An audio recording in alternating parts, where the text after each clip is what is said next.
So the episode starts with the ghoul ambushing two scavengers, like you mentioned. Adam Estrada is one of them, and his son Eric Tommy, Estrada. Eric Estrada. His name's Right. Adam in the show, though. but yeah, Eric Estrada, Adam in the show, and Tommy, his son, and they're in their home. And the ghoul interrogates them about Moldaver's whereabouts, reveals that he's killed Adam's older son, Rufus, and found a letter mentioning Tommy's involvement in Moldaver's cult and her location. The letter was damaged and the location was unreadable. And then, basically at gunpoint, Tommy reluctantly reveals that Moldaver is at the Griffith Observatory.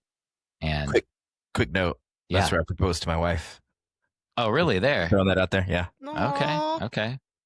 Before the fallout. Yeah, definitely before the fallout. And the ghoul gives Tommy a chance to walk away, but he ends up killing him when he tries to pull a gun. So yeah, that was a really cool opening scene, not only because of the world building with them searching for bullet, for caps. I get not caps, but like the bullet casings with the metal detectors. It kind of just like fills out the world, I think, with like, hey, Mining this is for what lead. Yeah, this is what people are doing to survive. And then one of my favorite parts of that scene was how everyone, including Adam and Tommy, thought that the ghoul was eating the little girl. The way he was just taking those bites and looking directly at them. You didn't really know, but yeah, until she walked in. I think as the audience too, I was like, even me, like not assuming that he would do that, but he's done some, he's eaten like ass meat and stuff, like ass turkey. Yeah. So I couldn't put it past him. So even there, I was like, no. So is that more a commentary on the ghoul, or is it more a commentary on the world?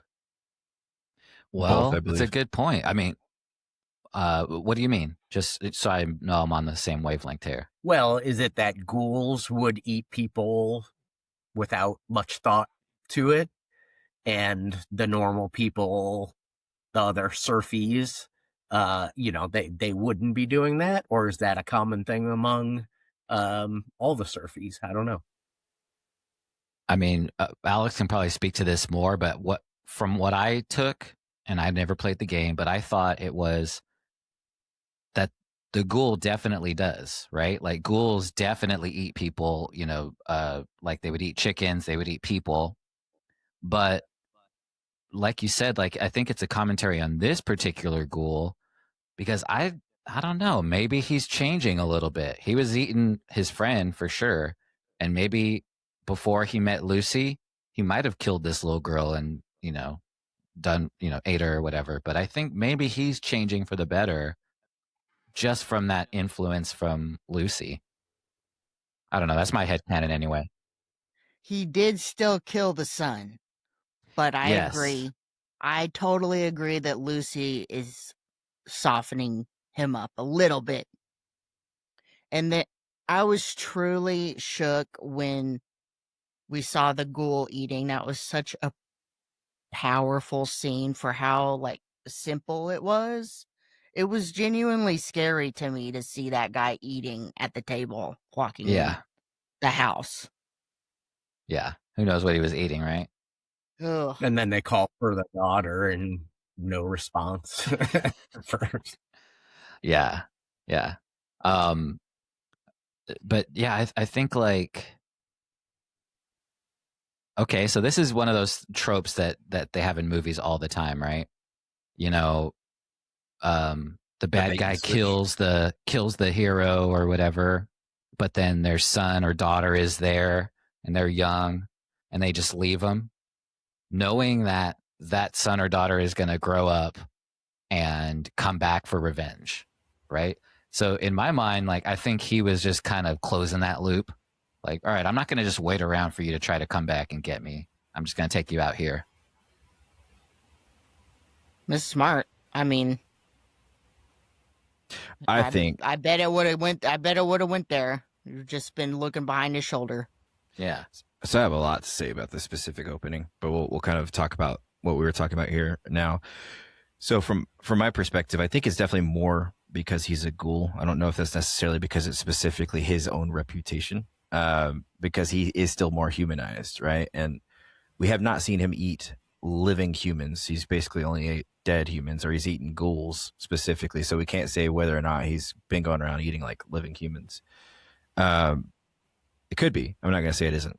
But yeah, I think it's more a commentary on in the game, ghouls eat flesh. That's what they do. And but also in the wasteland, there's a lot of cannibals. It's not just, but would they see a human sitting there and be as assuming that he was eating the daughter? Maybe not, but it's still a possibility. And as far as the son goes, he did give him a chance to let him go, though. He straight up was just like, hey, I know you're going to want to pull that gun. So we're going to do this way. We're going to do it the other way. And then as soon as he pulled the gun, he shot him. So there, whether that Lucy has something to do with that or not, I'm not entirely sure. But it definitely could be. But Sidney mentioned the eating part, right? And I completely agree. I think that's like not even just the idea that it's like his daughter potentially that the ghoul's eating, but just like how just disrespectful it is to go into somebody's house and be eating their food, and then waiting, and then just how the ghoul was so just stoic and, unmoving. Especially in the wasteland, right? Right, exactly. The big thing for me was that the scene was a direct homage to Angel Eye's scene in The Good, the Bad, and the Ugly.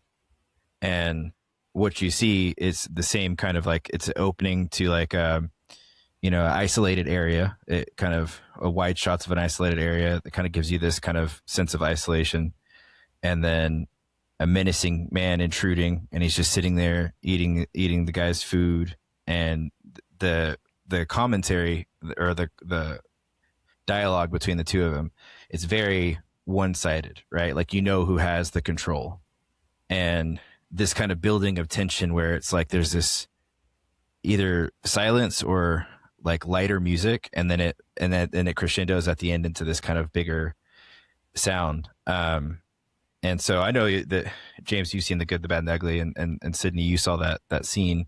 I don't know if Paula has, but wouldn't you agree that that's a pretty good homage to that? Even up to the point of him shooting his son, because it happens in The Good, the Bad, and the Ugly as well.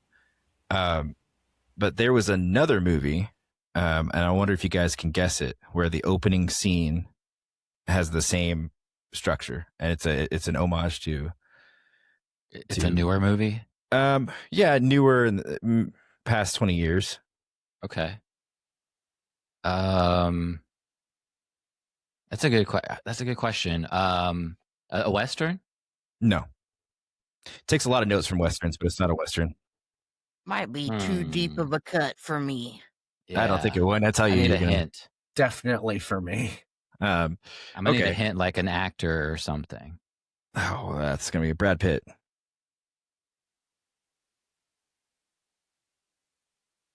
Anybody. He wasn't in the scene, but he's in the Cool movie. World. No, I'm just kidding. That's a good one. Fight Club. 7? No. No. All right, I don't know. It's the opening scene for Inglourious Bastards. Gotcha. Yes. And you know what's crazy? I just watched that again, like very recently, so I probably should have got that. But yeah, James, you get an F. F. No cool points for me. But now you get it though, right? Like the same thing, opening to like a secluded area. They're all three of them are farmers of some sort. He sits down at the table. He's drinking his milk. He's like controlling the whole conversation. His presence is menacing, and then it always ends at the end with like just a brutal killing, right? Yeah. And then if you notice in Inglourious Bastards too as well, like it's very silent. And then as soon as they start, Ova Shoshana, like all the music gets really heavy. Epic scene. I was going to ask if it was a Quentin Tarantino movie. I thought that would be too obvious, though. No, that would have been a good guess because Quentin Tarantino said the only perfect trilogy ever created is the Fistful of Dollars trilogy, which is Fistful of Dollars for a few dollars more in The Good, the Bad, and the Ugly. So he paid direct homage to that in Inglourious Bastards. Okay, yeah, great movie, and you're right. It does really remind me of that. It's really reminiscent of that. Yeah, and just a great scene all around, right? Like, I wonder what's going to come from that, aside from the ghoul now knows where Moldaver is, right? Like, so that's really what we get from that scene.